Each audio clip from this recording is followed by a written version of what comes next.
بسم اللہ الرحمن الرحیم۔ السلام علیکم، کیسے ہیں آپ سب؟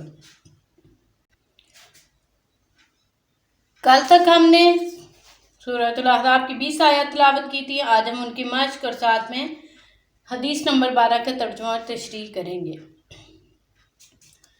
معنی دیکھتے ہیں۔ سب سے پہلے زاغت ٹیڑھی ہو گئی، پھر گئی، ابتلی آزمائے گئے، اقتار اطراف، یولون الادبار وہ پیٹھ پھیرتے ہیں، یا اسمو وہ بچاتا ہے، ہلما آؤ، تدور اعینہم ان کی آنکھیں گھومتی ہیں، سلقوکم تمہیں تانے دینے لگے، احبتا ضائع کر دیا، بادونا صحرا نشیں، انباء خبریں، الحناجرہ گلے، عورتن غیر محفوظ، ما تلبسون انہوں نے توقف نہ کیا، تمتعون تمہیں فائدہ دیا جاتا ہے، المعوقین رکاوٹ ڈالنے والے، اشحاتن سخت بخیل، یغشا غشی طاری ہوتی ہے، حدادن تیز، الاحزاب گروہ، الاعراب دیہاتی۔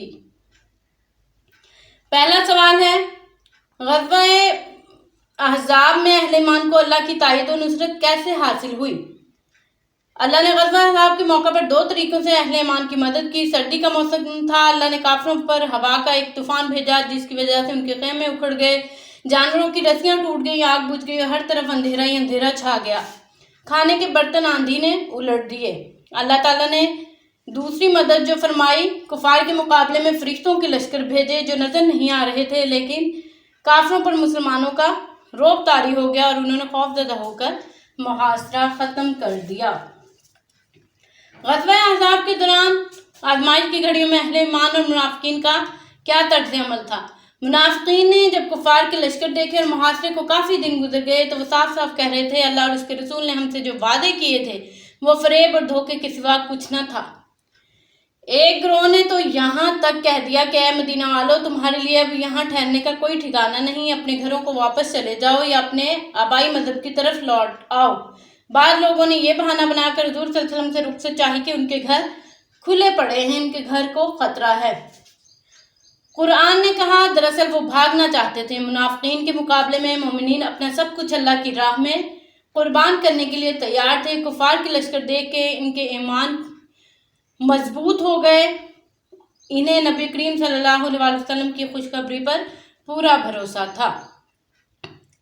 ان آیات میں جہاد میں رکاوٹ ڈالنے والوں کے بارے میں کیا فرمایا گیا؟ جہاد میں رکاوٹ ڈالنے والے منافقین تھے۔ ان کے بارے میں کہا گیا وہ اپنے بھائیوں سے کہتے ہیں ہمارے پاس چلے آؤ، لڑائی میں شرکت نہ کرو۔ دراصل یہ مسلمانوں کے بارے میں سخت بخیل ہیں، یہ لوگ ہرگز مسلمانوں کا ساتھ نہیں دینا چاہتے۔ جنگ کے خوف سے ان کی یہ حالت ہے کہ کسی کو موت کی غشی آ رہی ہو، جب خوف دور ہو جاتا ہے تو بڑھ بڑھ کر باتیں کرتے ہیں اور چرب زبانی سے مسلمانوں کو یہ باور کروانے کی کوشش کرتے ہیں کہ وہ سچے مومن ہیں۔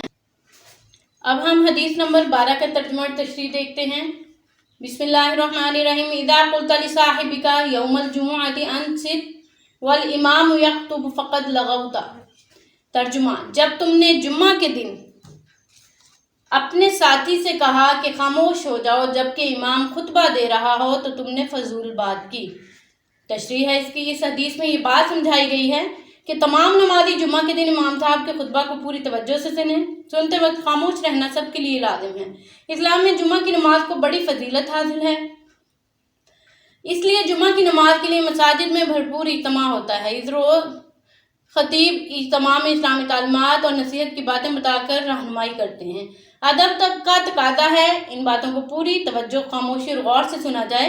اگر کسی بات کی طرف ہمارا دھیان نہ ہوگا تو ہم اس بات کو نہ سمجھ سکتے ہیں، نہ اس سے کوئی فائدہ حاصل کر سکتے ہیں۔ خطبہ جمعہ کے دوران اس بات کی بھی اجازت نہیں کہ اگر کوئی شخص بول رہا ہو تو ہم اسے کہیں کہ چپ ہو جاؤ، اس سے بھی سننے کا عمل متاثر ہوتا ہے۔ گویا خطبہ جمعہ کے دوران ایسی معمولی حرکت سے بھی باز رہ جائے خطبہ کی طرف سے توجہ ہٹائے۔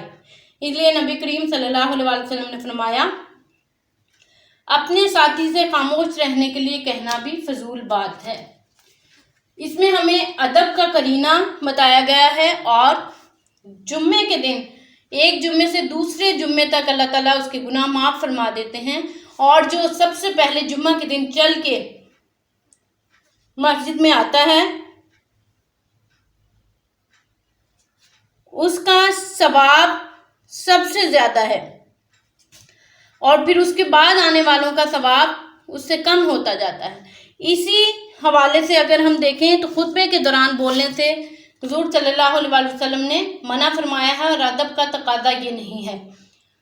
علامہ اقبال نے اس کو اس طرح بیان کیا ہے: خاموش اے دل محفل میں چلانا نہیں اچھا، خاموش اے دل محفل میں چلانا نہیں اچھا، ادب پہلا قرینہ ہے محبت کے قرینوں میں۔ تو وہ اللہ تعالیٰ سے محبت ہو، اللہ تعالیٰ کی کتاب سے محبت ہو، اللہ تعالیٰ کے دین سے محبت ہو، تو اس کا سب سے پہلا تقاضا ادب ہے۔ تو اس لیے جمعے کے دن کسی کو خاموش کروانے سے بھی منع کیا گیا ہے، تاکہ آپ اللہ تعالیٰ کی وعد و نصیحت کو، اللہ تعالیٰ کی وعیدوں کو پوری توجہ اور غور سے سن سکیں۔ یہ تھا ہمارا آج کا لیکچر۔